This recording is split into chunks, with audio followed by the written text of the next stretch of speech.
ನಮಸ್ಕಾರ. ನೋಡಿ, ನಮ್ಮ ಬಾಲ್ಯದಲ್ಲಿ ಯಾರೋ ಒಬ್ಬರು ನಮಗೆ ಅಗಾಧವಾದ ಒಂದು ಅಬ್ಯೂಸ್ ಮಾಡಿರೋದಾಗಿರಬಹುದು, ಬಾಲ್ಯದಲ್ಲಿ ಅತಿಯಾದ ಹೆಚ್ಚು ಕಷ್ಟವನ್ನು ಪಟ್ಟಿರೋದಾಗಿರಬಹುದು, ಹಾಗೆ ಯೌವನದಲ್ಲಿ ಬೆಳೀತಾ ಬೆಳೀತಾ ಯಾರೋ ಒಬ್ಬರು ತುಂಬಾ ಪ್ರೀತಿ ತೋರಿಸಿದ ವ್ಯಕ್ತಿ ನಮ್ಮನ್ನು ಬಿಟ್ಟು ಹೋಗಿ ಮೋಸ ಮಾಡಿರೋದಾಗಿರಬಹುದು, ವ್ಯವಹಾರದಲ್ಲಿ ಮೋಸ ಮಾಡಿರೋದಾಗಿರ್ಬೋದು. ಇದೆಲ್ಲವೂ ಕೂಡ ನಮಗೆ ಒಂದು ನಿರಾಸೆ, ಒಂದು ಅಪನಂಬಿಕೆ, ಹಾಗೆ ಅವರ ಮೇಲೆ ನಮಗೆ ಗೊತ್ತಿಲ್ಲದ ಹಾಗೆ ಅತಿ ಹೆಚ್ಚು ದ್ವೇಷವನ್ನು ನಾವು ಬೆಳೆಸ್ಕೊತಾ ಹೋಗಿರ್ತೀವಿ. ಅವ್ರು ಎಷ್ಟು ಮಟ್ಟಿಗೆ ತಪ್ಪು ಮಾಡಿರ್ತಾರಪ್ಪ ಅಂತ ಹೇಳಿದ್ರೆ ನಮಗೆ ಏನನ್ಸುತ್ತೆ ಅಂತ ಹೇಳಿದ್ರೆ, ನಮ್ಮ ಶತ್ರುಗಳಿಗೂ ಇಂತಹ ಒಂದು ಪರಿಸ್ಥಿತಿ ಬೇಡ ಕಣ್ರಿ ಅಂತ. ಆದರೆ ಈ ಥರದ್ದೆಲ್ಲವನ್ನು ಮಾಡಿರ್ತಕ್ಕಂತಹ ವ್ಯಕ್ತಿಯನ್ನು ನಾವು ಕ್ಷಮಿಸ್ಬೇಕು ಅಂತಂದಾಗ ನಮ್ಮ ಮನಸ್ಸಿಗೆ ತುಂಬಾ ಕಷ್ಟ ಆಗುತ್ತೆ.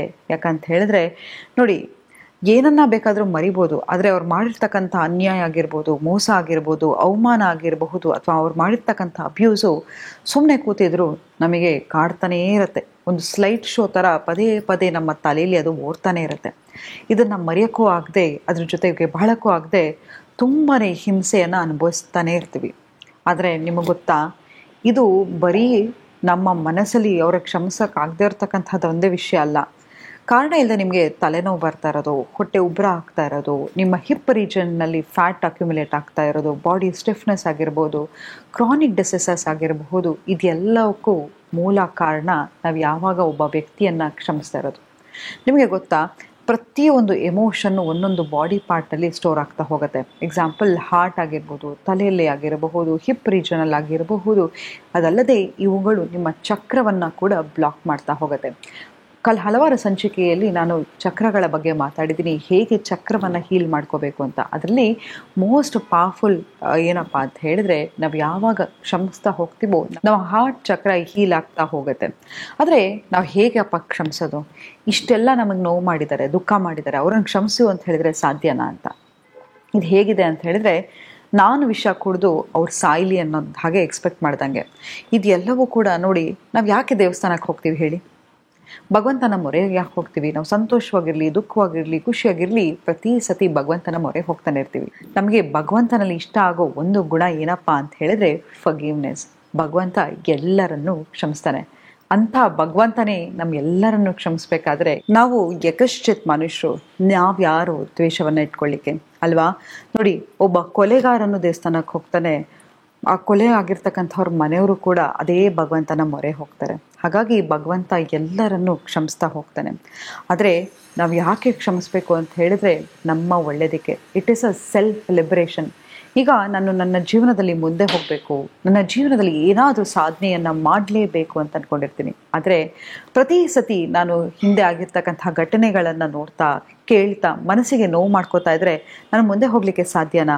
ಈಗ ನೀವು ಹಾರಬೇಕು ಅಂತ ಹೇಳಿದ್ರೆ ನೀವು ಎಷ್ಟು ಲೈಟಾಗಿರ್ತೀರೋ ಅಷ್ಟು ಮೇಲೆ ಹಾರ್ಲಿಕ್ಕೆ ಸಾಧ್ಯ. ಆದರೆ ನಿಮ್ಮ ಎಲ್ಲ ಪಾಸ್ಟ್ ಎಕ್ಸ್ಪೀರಿಯನ್ಸ್ಗಳು, ಪಾಸ್ಟ್ ರಿಲೇಷನ್ಶಿಪ್ಗಳು, ಟ್ರೋಮಾ, ಇದೆಲ್ಲವೂ ನಿಮ್ಮ ಮನಸ್ಸಲ್ಲಿರ್ತಕ್ಕಂಥ ದೊಡ್ಡ ಕಲ್ಲುಗಳ ಥರ.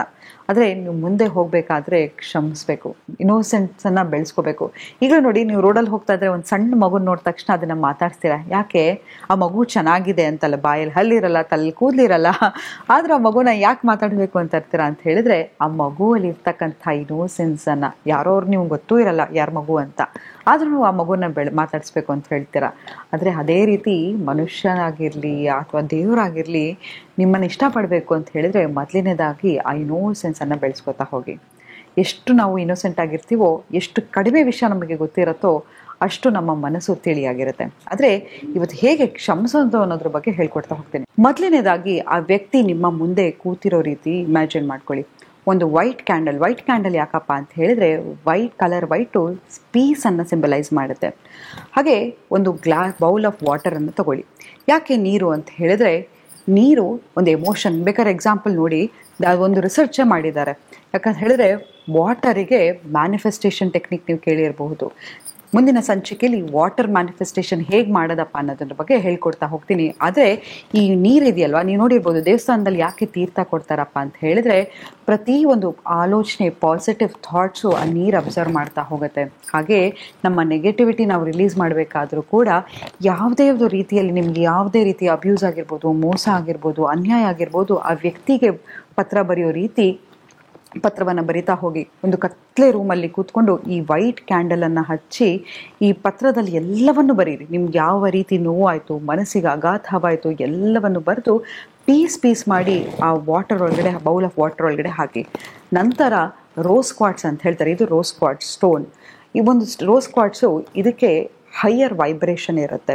ಅಲ್ಲದೆ ಇದು ಲವ್ ಆಗಿರಬಹುದು, ಫರ್ಗಿವ್ನೆಸ್ ಆಗಿರ್ಬೋದು, ಅದನ್ನು ಮ್ಯಾನಿಫೆಸ್ಟೇಷನ್ ಮಾಡತಕ್ಕಂಥ ಶಕ್ತಿ ಇರುತ್ತೆ.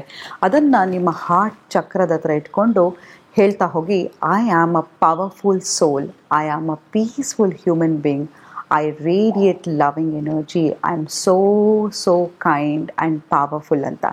ಹೀಗೆ ಇದನ್ನು ಒಂದು 3 ದಿನ ಮಾಡ್ತಾ ಹೋಗಿ ಕಂಟಿನ್ಯೂಸ್ ಆಗಿ, ನಿಮ್ಮ ಮನಸ್ಸಲ್ಲಿರ್ತಕ್ಕಂಥ ನೋವಾಗಿರ್ಬೋದು, ಆಘಾತವಾಗಿರಬಹುದು, ಎಲ್ಲವೂ ಕ್ರಮೇಣವಾಗಿ ಕಡಿಮೆ ಆಗ್ತಾ ಹೋಗುತ್ತೆ ಅಂತ ಹೇಳ್ತಾ ಇವತ್ತಿನ ಸಂಚಿಕೆಯನ್ನು ನಾನು ಮುಕ್ತಾಯಗೊಳಿಸ್ತಿದ್ದೀನಿ. ಧನ್ಯವಾದಗಳು.